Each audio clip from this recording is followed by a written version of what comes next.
আল্লাহর নবী বলেন, সামান্য ছোট্ট নেকি কেউ, ভালো কাজ কেউ, একেবারে সামান্য ছোট নেকির কাজটাকেও ছোট মনে করো না। এটা আর আমি করলে আর দিতে না, এটা মনে করো না।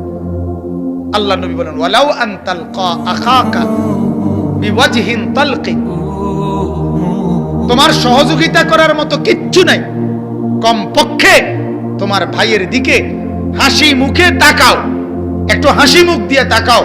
আল্লাহর নবী বলেন, এটার দ্বারাও তোমার আমল নামায় সাদাকার সওয়াব আসবে। এটারও ছোট মনে করো না। আর আইস দিলে কি তুই দুটা টিয়াও দিতে পারলাম না, আর একটা আইস দিয়ে না আইসে দাও,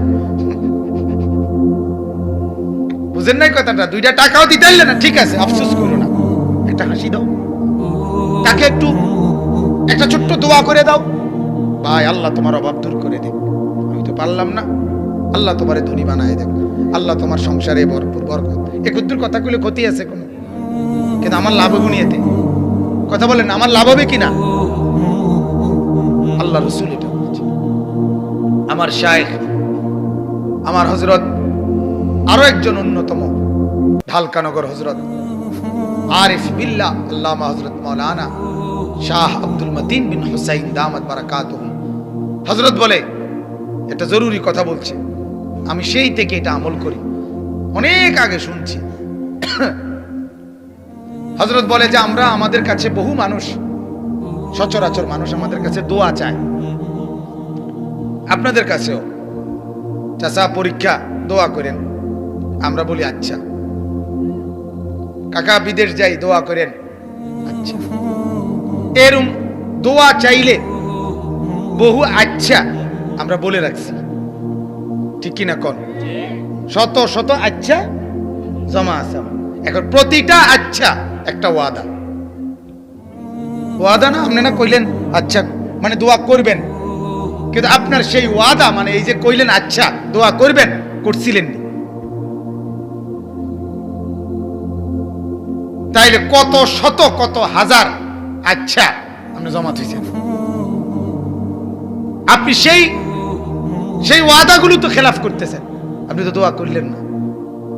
এই জন্য হযরত বলে, ভাই যখনই কেউ দোয়া চায় সাথে সাথে ছোট্ট করে হলেও দোয়া করে দাও, দোয়া করে আল্লাহ কবুল করেন, আল্লাহ বরকত দেন, আল্লাহ কামিয়াব করেন, ফি আমানিল্লাহ, আল্লাহ সুস্থ করে দেন, আল্লাহ হেফাজত করেন, আল্লাহ রহমত দান করেন, কদ্দুর কইয়া দেন। আচ্ছা না কই এটার জায়গায়, হ্যাঁ ছেলেটা হাসপাতালে, ভাই দোয়া করেন আল্লাহ শেফা করে দেন, ছাড়ছে না? মানে এই দোয়া হইল কিনা? এটা তাহলে আর আমার ওই আচ্ছার কি রইল না, আমি যে ওয়াদা লইলাম আচ্ছা, এই ঝামেলা তার থাকলাম না, নগদটা নগদে কি দিয়ে দিলাম, ছোট হোক ছোট। আর দোয়া করা এটা তো একটা ইবাদত, দোয়া করা একটা কি ইবাদত। এর এই দোয়াটাও আমি দোয়া করছি তার জন্য, কিন্তু এটা দোয়া একটা ইবাদত না, অতএব এই ইবাদতটাও আমার আমলনামার মধ্যে মিজানের পাল্লায় নেকি হিসেবে উঠানো হবে। তাহলে আমার লস কি? বলেন না, আমার ক্ষতি কি? এই জন্য ছোট থেকে ছোট ভালো কাজ, এক অন্ধকে রাস্তা দেখায় দেওয়া, রাস্তা পার করে দেওয়া, আল্লাহর নবী বলছে সাদাকা নাকি। এক রাস্তা থেকে কষ্টদায়ক, রাস্তার একটা কলার ছিলকা, রাস্তার একটা বাদামের খোসা, একটা আলপিন, যে কোনো কাটা, এটা রাস্তার থেকে সরিয়ে দেওয়া, আল্লাহর নবী বলছে এটা তোমার ঈমানের অংশ। পৃথিবীর কোন ভদ্রতা বেঈমানরা শিখায় নাই, পৃথিবীর সমস্ত ভদ্রতা ইসলাম শিখাইছে, কিন্তু ওরা ভদ্রতা নিয়ে ইসলাম থেকে, ইসলাম এইটা কাইটা দিছে, এই কথা বলে না যেটা মুহাম্মদ থেকে নেওয়া, এটা কোরআন থেকে নেওয়া, এটা হাদিস থেকে নেওয়া, বলে নিজেদের নামে, কিন্তু রাত গভীরে নিয়ে যায় আমাদের ইসলাম থেকে। কথা বুঝছেন? এটা হলো মেইন কথা। কারো কাছে, পৃথিবীর কেউ, গোটা ইউরোপ, কোন কাফের বেঈমানের কাছে ইমানদারের শেখার মতো ভদ্রতা কোনো কিছুর দরকার নাই। আমার নবী মুহাম্মদ সাল্লাল্লাহু আলাইহি সাল্লাম ভদ্রতার সর্বোচ্চ উদাহরণ। তার চাইতে আজিমুস শান ভদ্র আর কেউ হইতে পারে না। আল্লাহর নবী সাল্লাল্লাহু আলাইহি সাল্লাম হাদিসে আছে, তাকে যদি কেউ কথা বলতেন ডান দিক থেকে ডাক দিছে, আল্লাহর নবী পুরা চেহারা এইভাবে ঘুরাইতেন এবং যতক্ষণ ওই লোক কথা বলে চেহারা এদিকে ফিরাইতেন না। এটা ভদ্রতা না? আমরা হ্যাঁ কবি না শুনতেছি তো আও কদুর এদিকে চান, আরে এদিকে চান তো, তোর কথা শুনলে তো হইলো বেটা, ঠিক না? এরকম করি না? আল্লাহ রসুল পুরা চেহারা ফিরাতেন। রাসূলুল্লাহ সাল্লাল্লাহু আলাইহি সাল্লাম হাত মিলাইলে, কেউ মুসাফা করলে, যতক্ষণ ওই লোক হাত না সরাইতো নবীজি নিজে হাত টাইনা নিতেন না। কথা বুঝছেন না? এরকম ভদ্র ছিল, এতটা শরীফ ছিল। হাদিসের কোরআনে আছে, তাফসিরে বিয়ে করছেন, সবাইরে ওলিমা খাওয়াইছেন। 2-4 জন সাহাবী তখনও বসে রয়েছে, আপনি কথা কইতেছেন, নবীজি এখানেই বসে আছে, ভেতরে যাচ্ছে না কেন? এরা তো মেহমান। অথচ সাহাবী উনার এই কথাটা একবার বলে নাই। কিতা নাক কলফতার কি ভাই, তুই এইসব ভাত খাবাই দিছি আবার বইয়া রয়েছে, আরে কথা বুঝেন নাই না?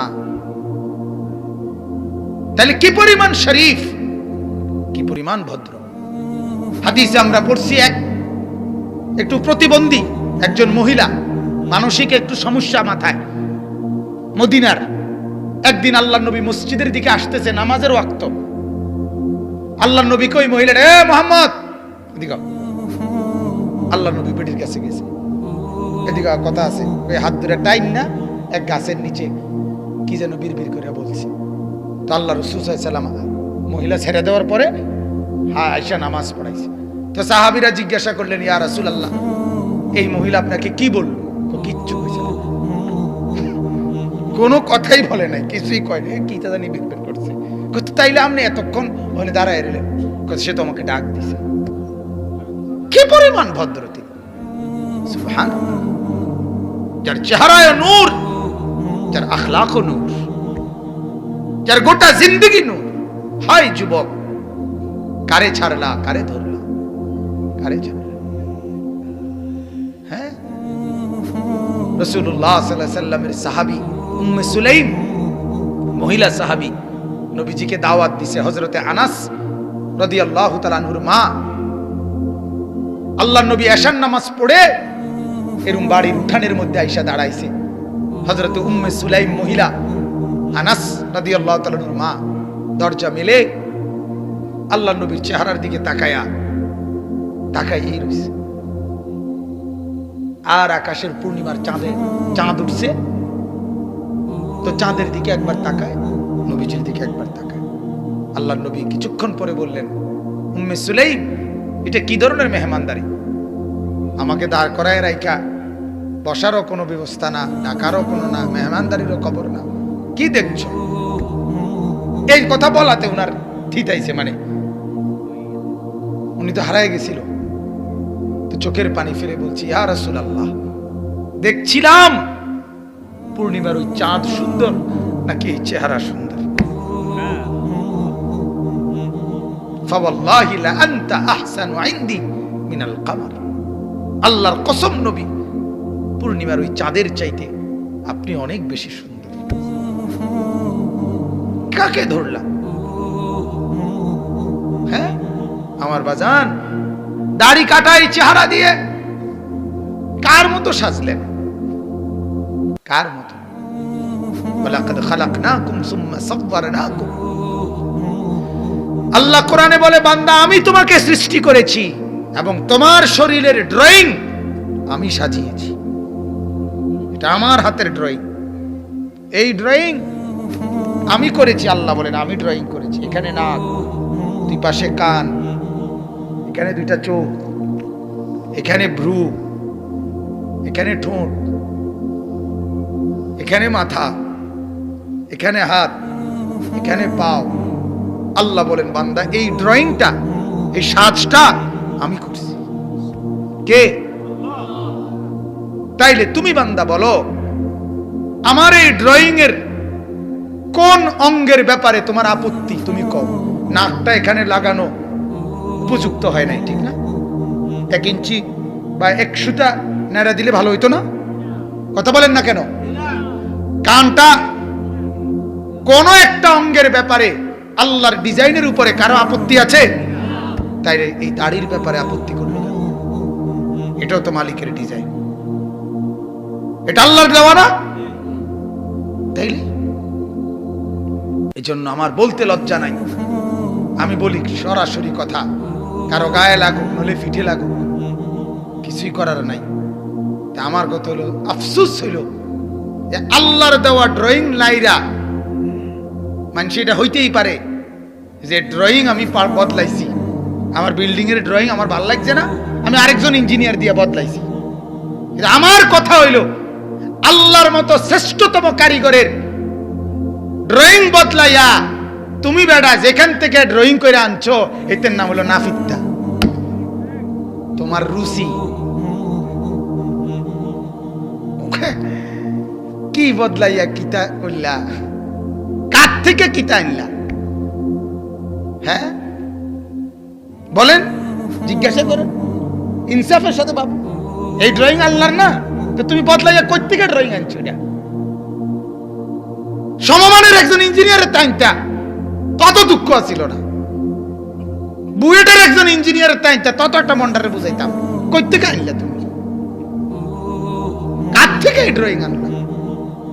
আল্লাহর সমমানের, আল্লাহর কাছাকাছি, আল্লাহর সমকক্ষ নাউজুবিল্লাহ আছে কি কেউ?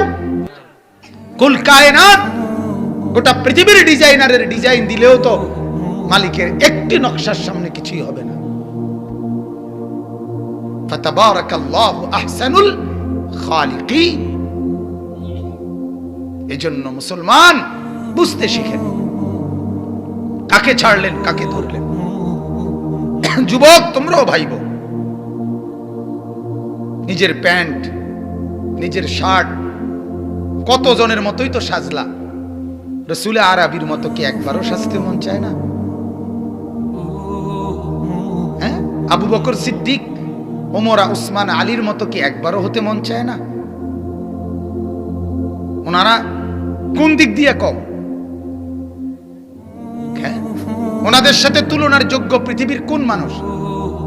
এই নিউটন বলেন, আইনস্টাইন বলেন, কার্ল মার্কস বলেন, লেনিন, মাও সেতুং, হো চি মিন, চে গুয়েভারা, এই যত বিশ্বজয়ী নেতারা, হ্যাঁ যারাই আছে, দার্শনিক বলেন, পণ্ডিত বলেন, পৃথিবীর যা আছে গত 1400 বছরের ভিতরে আবু বকর, ওমর, ওসমান, আলী, ওনাদের বিকল্প বা ওনাদের সমকক্ষ কেডা?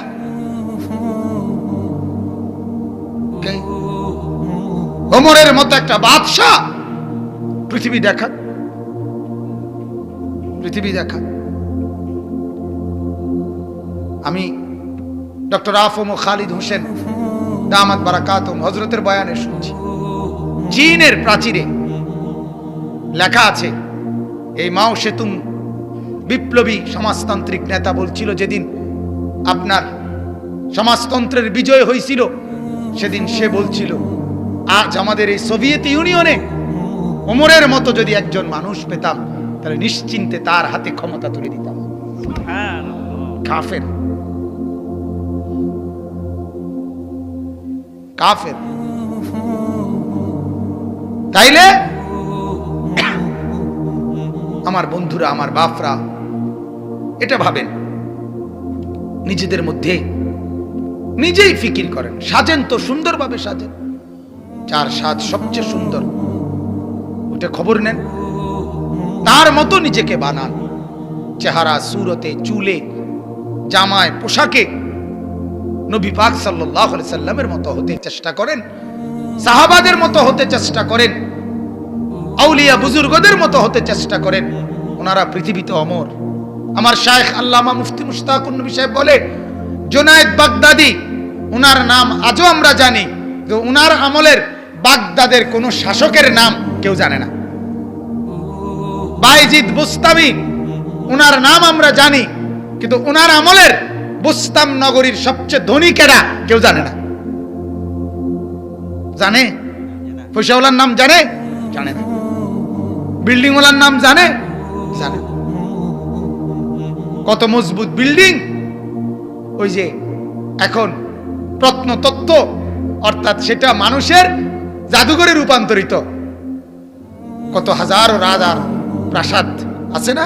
ওই যে আমাদের কুমিল্লা কোটবাড়ি, বগুড়া মহাস্তনগড়, এরকম বিভিন্ন জায়গায়, ঢাকা লালবাগ আছে না, আগ্রার তাজমহল, সেই রাজপ্রাসাদগুলো দুঃখরে দুঃখরে চিৎকার করে বলতেছে যে দুনিয়া ধোঁকা, দুনিয়া ধোঁকা, দুনিয়া ধোঁকা, ওমাল হায়াতুদ দুনিয়া ইল্লা লাহবুন ওয়া লাইব। আল্লাহ বলে ধোঁকা, দুনিয়া তামাশা, তামাশা।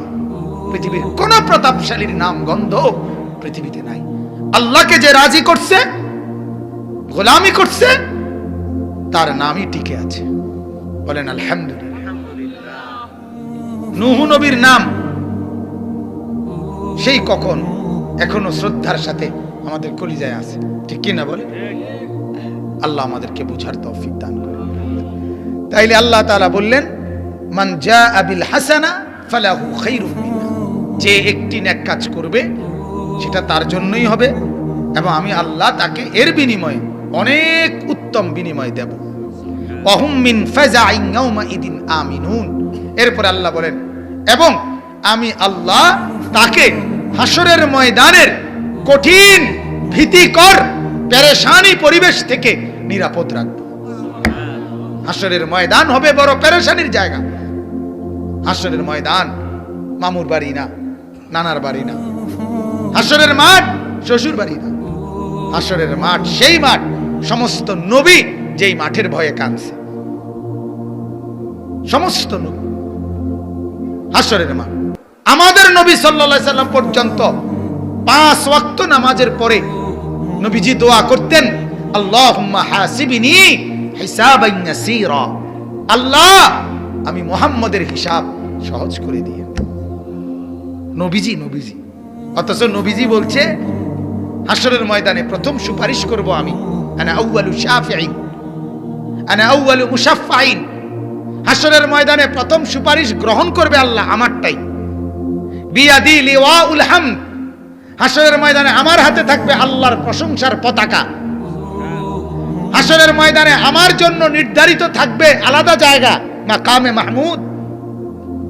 আল্লাহর নবী বলেন জান্নাতের দরজা প্রথম আমি নাড়াবো, মানে আউয়ালু মান ইয়াকরাউ বাবাল জান্নাহ, আমি প্রথম নাড়াবো। এত মর্যাদা যার, এত মর্যাদা যার, তিনি পর্যন্ত আল্লাহর কাছে বলে আল্লাহ তারপরও ভয় লাগে, তারপরও একটু একটু ডর ডর লাগে, আল্লাহ হিসাব সহজ করে দিয়ে। নবীজি বলছে হাসরের ময়দানে প্রত্যেককে আল্লাহর সামনে দাঁড়াইতে হবে। ওয়াকিফুহুম ইন্নাহুম মাসউলুন। আল্লাহ বলে দাঁড় করো ফেরেশতা, জিজ্ঞাসা করব। কোরআনের আয়াত। প্রত্যেকে প্রত্যেকে। এবং আল্লাহ যখন জিজ্ঞেস করবে তখন আর কেউ থাকবে না সাথে। লাইসা বাইনাহু ওয়া বাইনাহু তারজুমান, কোন দোভাষীও থাকবে না, শুধু আল্লাহ আর বান্দা। আল্লাহ তখন আমলনামা হাতে থাকবে। আল্লাহ নবী বলেন আমলনামাটা দেখে শুধু আল্লাহ তাআলা যাকে বলবে ঠিক আছে যাও, আল্লাহ আরাস ফাকাত, আল্লাহর সামনে শুধু পেশ হবে আর আল্লাহ বলবে যাও। আল্লাহ নবী বলেন সেই জান্নাতি। আর যারে শুধু আল্লাহ বলবে থামো, এটা পৃষ্ঠা উল্টাও, আল্লাহ নবী বলে সেই জাহান্নাম। আর হিসাব দায়িত্ব মান নুকিশা উযিবা হুসিবা, যারই হিসাব নিবে আল্লাহ, যাকেই বলবে আল্লাহ, সে আযাবে পড়বে। আমার বাপ খামখেয়ালি মনে করুন, কলিজার ভেতর থেকে বিশ্বাস নিয়েই বলতেছি, কোরআনের এতগুলো কথা মিথ্যা আর আপনার বাংলা অঙ্ক ইংরেজি বইয়ের কথাগুলো সব বাস্তব না। না, এটাই বাস্তব, ঠিক কিনা বলেন? এটাই সঠিক, এটাই চূড়ান্ত। আল্লাহ আমাদেরকে বুঝার তৌফিক দেন। অতএব আখিরাতের ভীষণ ময়দানে আল্লাহ বলেন নেক কাজের উসিলায় তুমি নিরাপদ থাকবে। হাদিসের মধ্যে আছে আল্লাহর নবী বলেন তোমার রবের রাগ তোমার উপর থেকে কমায় দিবে। অতএব নেক কাজ বিফলে যায় না। আল্লাহর নবী বলছে ইত্তাকুন নার, ও আমার উম্মত জাহান্নাম থেকে বাঁচো, ওয়ালাউ বিশিক্কি তামারা, যদি কিছু না থাকে কমপক্ষে একটা খেজুরের দানা, আটি খেজুরের দানা চেনেন না, এটা দিয়ে হলেও নিজেকে জাহান্নাম থেকে বাঁচো। এজন্য মনে রাখবেন মুসলমানের সিফাত 1 টাকা হলেও দান করা, 10 পয়সা হলেও দান করা। মুসলমান ফেরত দেয় না, এটা ইমানদার জান্নাতি বান্দা ফেরত দেয় না। সিফাত হওয়া উচিত এটা, এটা আমার যেন গুণ হয়, গুণ। 10 টাকাই দিলাম, 5 টাকাই দিলাম, ফেরত দিলাম।